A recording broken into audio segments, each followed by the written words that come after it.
If you're having coffee with me, I would welcome you to my tangle of words and ask if you've been to watch the last total lunar eclipse until the next one, which will be on the 14th of March 2025.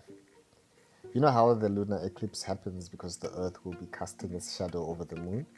Well, if you are on the side of the world where it is day during the time of the alignment, then if you look up, all you see is the sun or a cloudy sky. So we will be missing out on this great eclipse.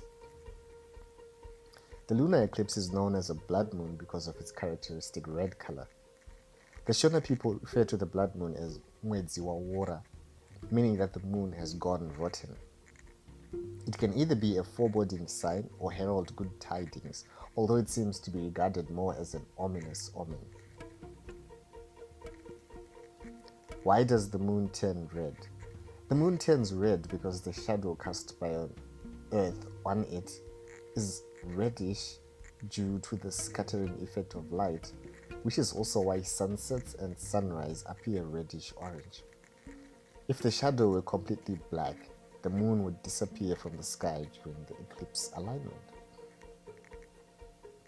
During an eclipse, the moon will be reflecting light from all the sunrises and sunsets happening as the Earth spins away on its axis, day turning into night, and night into day.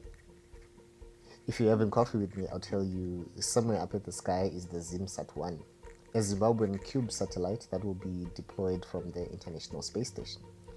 The satellite started its journey as cargo on the Northrop Grumman resupply mission.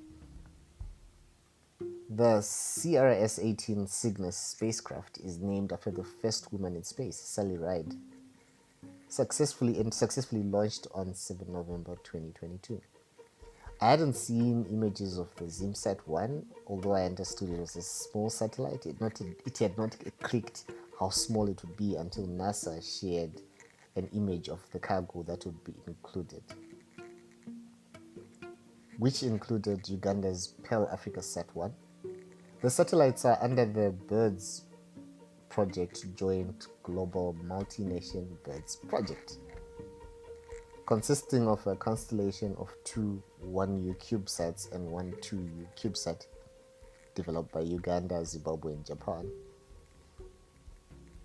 This being Uganda and Zimbabwe's first satellites. The CubeSat satellites don't look particularly satellite-y to me, but I know nothing about satellites.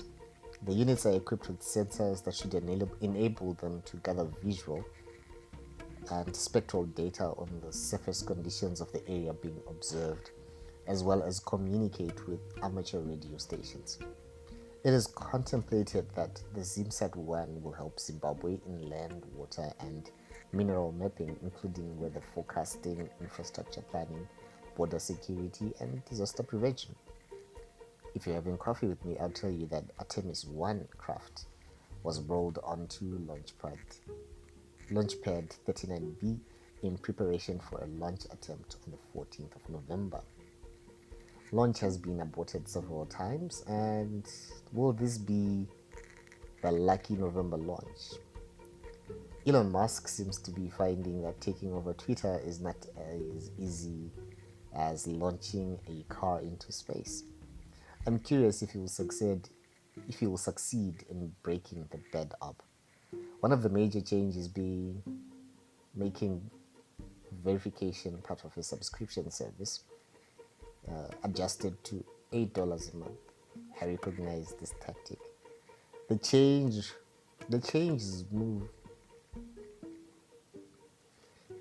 have been facing mixed reactions, and Mr. Musk had said he is open to entertaining complaints, but it will cost you $8.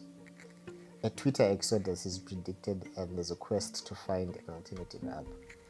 Some have already left the social media platform, but according to Elon, Twitter usage is at an all-time high. Having been on the app for over a decade, I'm not leaving it anytime soon. I feel like a sailor who will sink with the captain. I've survived Zimbabwe. I think we can survive any eccentric billionaire. Does the blood moon signify anything to you other than as an interesting spectacle? What has been going on in your neck of the woods?